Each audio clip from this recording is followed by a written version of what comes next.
காஞ்சிருச்சுன்னு சொல்லி உடச்சி போட்டாச்சுங்க. திருப்பியும் வந்து பார்த்தீங்கன்னா, மழைக்கு வந்து துளுத்து வந்திருக்குது. சரி சைட்லலாம் வந்து பார்த்தீங்கன்னா, டிராக்டர் வச்சு உழுதுட்டோம். இடையில வந்து பார்த்தீங்கன்னா, பூண்டு புடுங்காம இருந்தது. அதனால வந்து பார்த்தீங்கன்னா, திருப்பி துளுத்து வந்ததுனால இந்த சந்தன மரம் வந்து தெரியாமயே இருந்தது. இன்னைக்கு பூண்டு புடுங்க வந்தா, சூப்பரா துளுத்து வந்திருக்குங்க. வாவ்!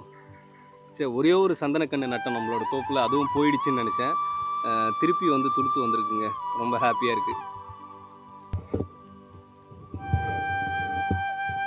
வாசம் எதுவும் தெரியல. வளர்ந்தா தான் தெரியும்னு நெனைக்கிறேன். மீண்டும் சந்திப்போம். நன்றி, வணக்கம்.